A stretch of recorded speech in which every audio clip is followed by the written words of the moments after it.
my daughter Kahu is 17 now. She was 15 when she first started vaping, and she talks about how she was introduced to it with a group of friends walking home from school one day, and one of them had a vape on them, and then she decided to give it a go.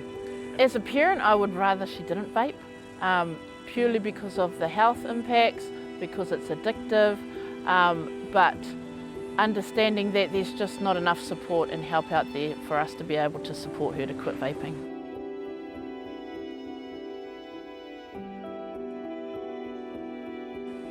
I would say her vaping's pretty typical of what teenagers in rangatahi are doing with their vaping, yeah.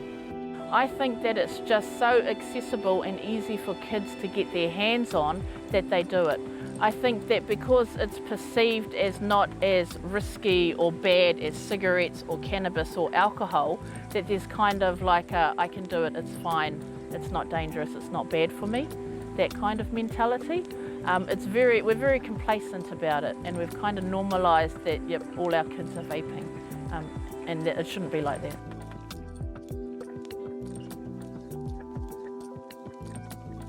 So about 2 years ago, we got a call from the teacher at school to say that Kahu had been caught vaping in the bathroom with a group of other students. And she owned up to it straight away, but it meant that my husband and I had to come into school and have a meeting and take Kahu home and talk about what we were going to do. At its worst, she would vape as soon as she woke up. She would vape at school in the bathrooms, on her way home, when she's at work after school, on her breaks. She would vape in bed falling asleep. She would vape in the shower. It makes me as a mum feel really heartbroken to hear that, really sad. Both my husband and I were gutted when she finally opened up to us and talked to us about the impact vaping is having on her health, when she talked through how often she needs to vape.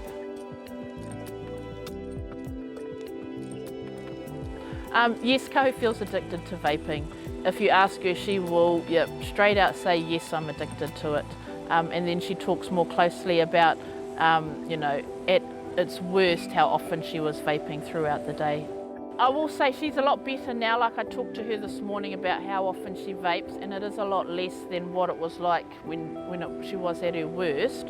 But it was just the secretive kind of behaviour around it. So, you know, it would be in her pocket or in her school bag or hidden in her drawer, you know, doing it in her bedroom with the door closed. It was that kind of hiding it behaviour that we saw that we just didn't like, you know, having in our home. And once we were able to talk about it and bring it out in the open, then we could figure something out as a family.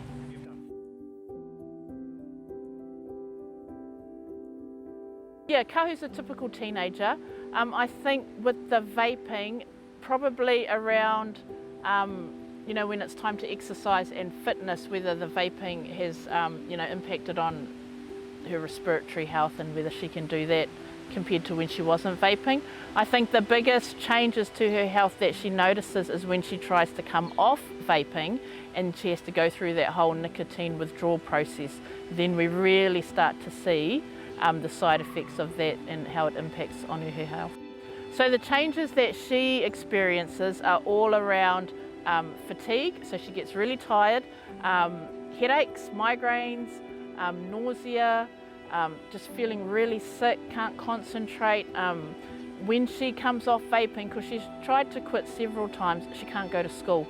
She's just too sick from all that nicotine withdrawal that she has to stay home for a few days to sort of get through that. And then for whatever reason, relapses and then gets back on the vapes again. So I don't know whether that's once she's sort of around friends or workmates or back in those same settings, whether she feels not confident enough to be able to say to her friends, yeah, I'm not vaping anymore. Whatever reasons are that she sort of gets back onto vaping again.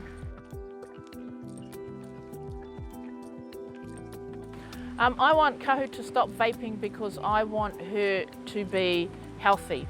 I really worry that her lungs are going to get damaged from this vaping. She has asthma as well, and so that really concerns me. I get worried that she has an addiction to nicotine, that she fully doesn't understand the long-term impacts of it, and I just get worried about the impact that has on her brain development as well.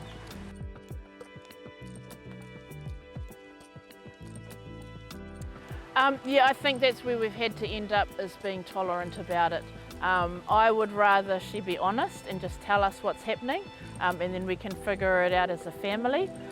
But we have had to be tolerant because there's just not enough help out there to get her to be able to quit vaping safely.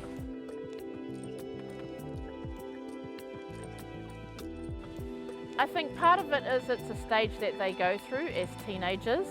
They're experimenting, they're trying to make their own decisions, but I do worry about the long-term effects that it will have on her and whether she will ever be able to give up vaping. And I worry about the long-term health impacts that it's having on her. And we just don't know enough about vaping in terms of what that's going to look like for her 5 to 10 years down the track.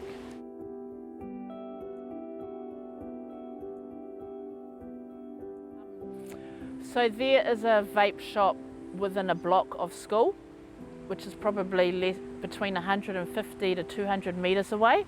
There are vape shops on every block in town. From our house, there's one at the closest dairy, which is like 100 metres away. But it's not hard for Kahu to find vapes because she just has to know someone who's 18 years old who will go and buy it for them. And then that's how she gets them, and that's how she was getting them in the past.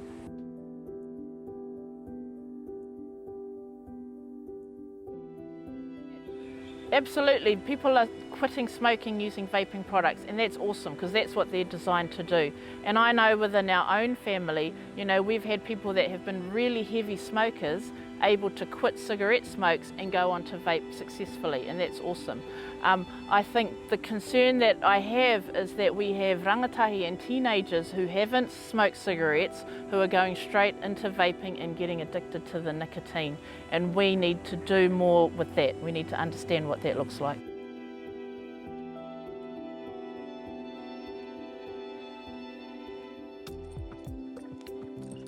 Yep, so when we found out that Kahu was vaping and that she did want to quit, we went online, and she went online and tried to find some websites that would give, advice and info on how to quit vaping. We couldn't find any, and then our next stop was to ring the GP. And so we went and visited the doctor, and basically all he said was, you need to stop vaping. And it really frustrated me because there's a bigger issue here around nicotine addiction that he just wasn't acknowledging. And then my next step was to contact our local smoking cessation service here. And again, as soon as I explained I've got a teenager who's vaping and we'd like support to help her quit, they didn't understand what I was asking. And they just said, well, we only look after people that want to quit smoking. And so they couldn't offer me any support. One lady said, well, why don't you get her to hold a pen and suck on, like she literally said, suck on a pen, because kids like to hold the vape in their hand. It's the shape of a pen. Why don't you try that? And I was really disappointed and gutted by that advice, because that's not what we needed at the time. And it just kind of reinforced to us that there's no support out there, and if we're going to do it, we have to do it by ourselves.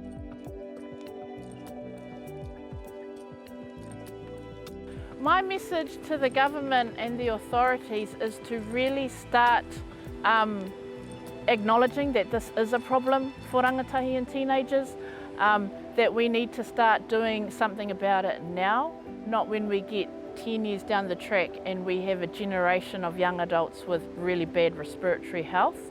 I want them to be able to put in place steps that are going to help support young people to quit vaping. I think there needs to be a specific service just for teenagers and rangatahi that addresses vaping. and helps them to understand the health impacts of vaping, understand what nicotine addiction looks like, what's happening in their body, and helps them to come up with strategies to reduce that and then eventually come off it. There needs to be also support and education for us as parents, teachers and all the other adults so that we can fully understand, again, the same stuff that we're asking our teenagers to understand, we as parents need to know that as well.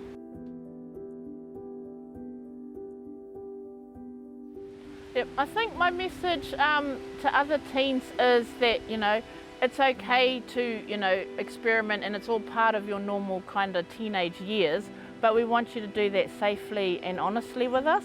Have those conversations with us as your family.